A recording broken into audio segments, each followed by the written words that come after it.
5 millions de dollars, une figure capable de secouer n'importe quelle conscience. Mais lorsque la vie d'un président et la dignité d'une nation entière sont en jeu, même la tentation la plus subtile doit être rejetée.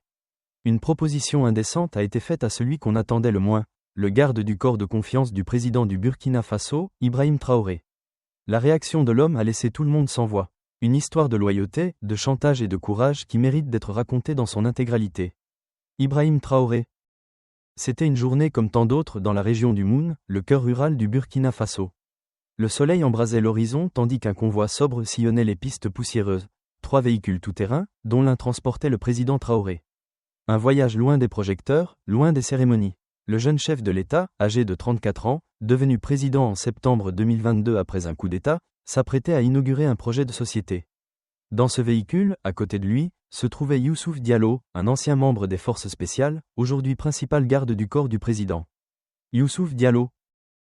Youssouf était connu pour sa loyauté absolue et son regard attentif. Au cours de sa carrière, il avait appris à détecter le moindre signe de danger. Ce jour-là, alors qu'il vérifiait le périmètre lors d'une brève escale du convoi, il reçut un message. L'écran du téléphone affichait une offre choquante. 5 millions de dollars en échange de la localisation exacte de Traoré dans les 48 heures. On lui a promis une nouvelle vie, un compte offshore déjà ouvert à son nom. Le chiffre était énorme, mais Youssouf a supprimé le message instantanément, choqué mais déterminé à rester fidèle. Youssouf Diallo. Le voyage s'est poursuivi jusqu'à un village isolé. Les habitants, informés au dernier moment, ont accueilli le président avec respect et surprise. Traoré a parlé aux agriculteurs, pris des notes, écouté. Après un repas frugal partagé avec la communauté, il se retire dans la cabane qui lui est réservée. Youssouf a exploré la zone, puis est monté la garde à l'extérieur. Mais le danger n'était pas écarté. Durant la nuit, un nouveau message vibre sur le téléphone du garde du corps. Cette fois, accompagné d'une photo. Sa sœur, la bouche fermée, effrayée, un journal du jour sur les genoux pour prouver son authenticité. Youssouf Diallo. Nous tenons votre sœur. Vous avez 24 heures pour coopérer, sinon elle mourra. Aucune négociation, juste un mot, oui. Un chantage terrible. Youssouf, dévasté, a vu toute sa vie en un instant. La mort de ses parents lors d'un attentat, la croissance de sa sœur, la lutte pour soutenir ses études. Elle, devenue enseignante, était sa seule famille. La nuit a été un enfer de pensée et de culpabilité. À l'aube, les yeux fatigués mais le regard déterminé, il entra silencieusement dans la hutte du président. Il le regarda dormir, inconscient de la tempête qui secouait l'âme de son défenseur. Youssouf Diallo. Est-ce qu'il me pardonnera un jour ? Youssouf chuchota dans la faible lumière. Peu de temps après, le président était déjà plongé dans des discussions avec des représentants locaux. Mais un autre message est apparu sur le téléphone du garde du corps. Dernière chance. Coordonnez-vous dans 1 heure où vous ne reverrez plus jamais votre sœur vivante. Le visage de Youssouf, toujours impassible, trahissait une émotion. Traoré l'a remarqué. Leurs regards se croisèrent, brièvement, mais intensément. Comme si le président avait senti que quelque chose de grave se passait dans l'âme de son homme le plus fidèle. Ibrahim Traoré. Youssouf, secoué, se réfugie sous un baobab géant. De là, il composa le numéro d'Ousmane Kaboré, un ancien compagnon d'armes désormais dans les services secrets. Ils avaient combattu côte à côte contre les djihadistes venus du nord. Leur lien, cimenté par le sang, était inébranlable. Le message qu'il a envoyé était crypté, comme c'est toujours le cas en période de risque majeur. L'aigle est menacé. Le lion est en cage. Il faut trouver une issue discrète. La réponse est arrivée rapidement, compris.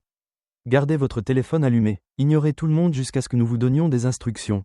Ousmane Kaboré. De retour à côté de la salle de réunion, Youssouf gardait son sang-froid.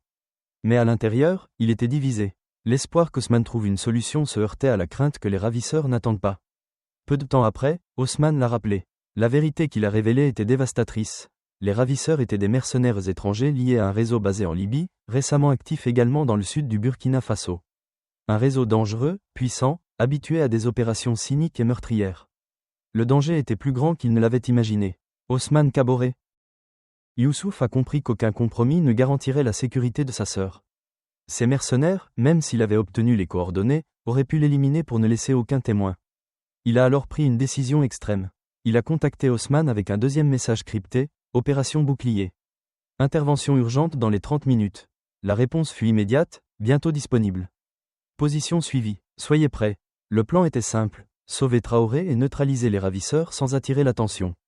La fenêtre temporelle était très étroite. Chaque minute compte. Youssouf Diallo. À l'intérieur de la cabane, Traoré parlait encore aux paysans lorsque Youssouf s'est approché de lui et l'a discrètement invité à sortir.